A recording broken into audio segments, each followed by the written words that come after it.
Assalamualaikum warahmatullahi wabarakatuh. Perkenalkan, nama saya Farid Setiadi dari kelas 12 MIPA 1 dengan absen 11. Pada video ini saya akan mempresentasikan tugas akhir novel sejarah mata pelajaran Bahasa Indonesia. Novel sejarah yang berjudul Amba ini ditulis oleh Laksmi Pamunjak dengan sampul yang didesain oleh Orka Kreatif dengan jenis buku fiksi sejarah dan sastra fiksi.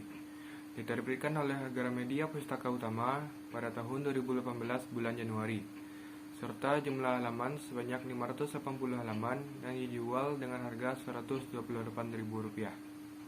Novel Laksmi Pamunjak ini mengisahkan tentang seorang wanita bernama yang melakukan pencarian terhadap kekasihnya yang menghilang, yaitu Bisma. Amba Kinanti adalah anak dari Sudarminto, kepala sekolah di Kadipura Jateng, dan ibunya bernama Nania. Dia memiliki dua adik kembar dengan perbedaan usia 2 tahun. Mereka adalah Ambika dan Ambalika. Alur dalam novel ini campuran. Berawal dari tahun 2006, Amba berada di Buru untuk mencari kekasihnya Bisma Rasad, seorang dokter lulusan Leipzig, Jerman Timur yang telah memberinya anak di luar nikah yang bernama Sri Kandi. Perjalanan kehidupan Amba dimulai di kampung halamannya Kadipura. Orang tuanya khawatir karena dia belum menikah di usianya yang sudah menginjak 18 tahun.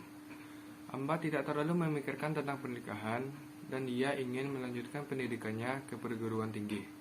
Pada tahun 1962, ayah Amba, Sudarminto, diundang ke pertemuan di Fakultas Keguruan dan Ilmu Pendidikan di Universitas Gadjah Mada. Dan di sini dia bertemu Salwani Munir atau Salwa, seorang dosen muda di situ. Orang tua Amba menjodohkannya dengan Amba. Mereka menerima dengan syarat Amba ingin kuliah dulu sebelum menikah dan mereka menyetujuinya. Hari pun berlalu, dan tiba di mana saat Salwa harus pindah ke Universitas Airlangga pada tahun 1965. Salwa meminta mereka menikah sebelum dia pindah karena suasana politik yang saat itu sedang kacau. Namun Amba menolak. Suatu hari, Amba melamar menjadi penerjemah di Kediri dan dia diterima. Dan di Kedirilah cinta Amba dan Bisma tumbuh. Bisma adalah dokter yang bekerja di rumah sakit tempat Amba menjadi penerjemah. Hubungan mereka sampai pada Amba yang merelakan kesuciannya yang bahkan selalu Salwa jaga. Cinta yang menurut Amba tak pernah dia rasakan saat bersama Salwa. Sampai suatu hari perpisahan terjadi di antara mereka. Mereka berpisah saat menghadiri acara persembahan untuk teman Bisma, Muntarto di Yogyakarta. Percintaan mereka terputus dengan tiba-tiba di sekitar peristiwa G30 SPKI di Yogyakarta. Dalam sebuah serbuan, Bisma hilang selama-lamanya. Bisma menjadi tahanan politik di Buru, namun sampai semua tahanan dibebaskan, Bisma pun tak pernah kembali. Amba dalam keadaan hamil pergi ke Jakarta. Dia menemukan pria yang rela menikahinya dan menjadi ayah dari anak Amba.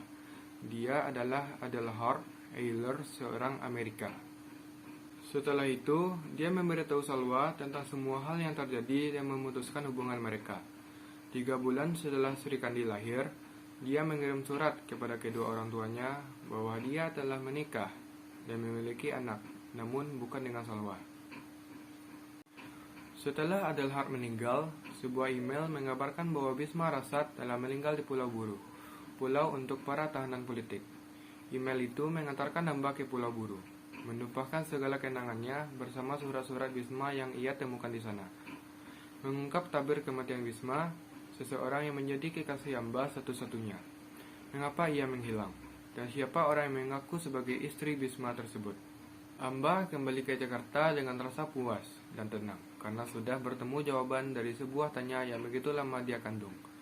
Pada tahun 2011, Amba bertemu kembali dengan Samuel, orang yang membantunya mencari Bisma di Buru dan menyarankan agar bertemu dengan Sri Kandi, anak gadisnya yang sudah tumbuh dengan luar biasa.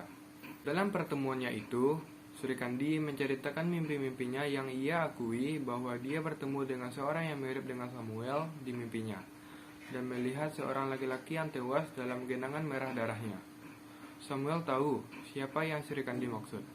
Sri Kandi dapat dengan persis gambaran kematian ayahnya, Bisma, dalam mimpi.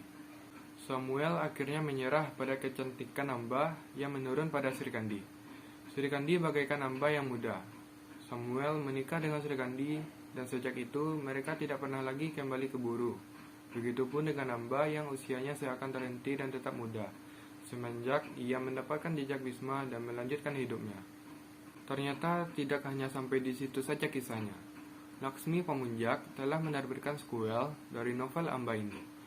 Novel tersebut berjudul Kekasih Musim Gugur yang rilis pada Agustus 2020. Novel ini berkisah tentang Sri, yaitu Sri Kandi, yang merupakan anak Amba dan Bisma. Pada novel sejarah yang berjudul Amba ini, memiliki nilai-nilai kehidupan sebagai berikut. Kebebasan dan tanggung jawab adalah keadaan manusia yang tidak terikat pada suatu norma, aturan, dan nilai-nilai yang ada di sekelilingnya untuk melakukan tindakan yang diinginkannya. Tanggung jawab adalah dapat menjawab bila ditanyai tentang perbuatan yang dilakukannya. Tidak hanya nilai-nilai kehidupan, tetapi pesan atau amanat juga disajikan pada novel sejarah ini. Antara lain yaitu, yang pertama, permintaan maaf akan terlihat menyedihkan jika dilakukan tidak pada tempatnya. Yang kedua, kesetiaan selalu dikhianati atau ia menanti selamanya untuk sesuatu yang tak pernah dimiliki. Yang ketiga, pendidikan yang sesungguhnya berarti kemampuan untuk membuat pilihan yang sulit ketika yang salah dan benar tak selalu jelas. Dan yang keempat, perjalanan berarti melatih diri untuk tetap menjaga jarak seraya berbagi begitu banyak. Meskipun disebut cerita fiksi, tetapi novel ini berkaitan dengan kehidupan sekarang, yaitu sejarah tentang kondisi politik pasca Indonesia Merdeka, tentang pergolakan partai yang ada, yaitu pemberontakan PKI, sampai ke konflik etnis politik yang melibatkan agama di Maluku pada tahun 1999, yang dijadikan setting cerita. Laksmi Pamunjak mengemas semua kisah tragis itu dengan manis, berbaur dengan cerita kehidupan tokoh-tokohnya. Sekian video dari saya. Jika ada kata-kata yang salah dan kata-kata yang tidak enak didengar, tolong dimaafkan. Assalamualaikum warahmatullahi wabarakatuh.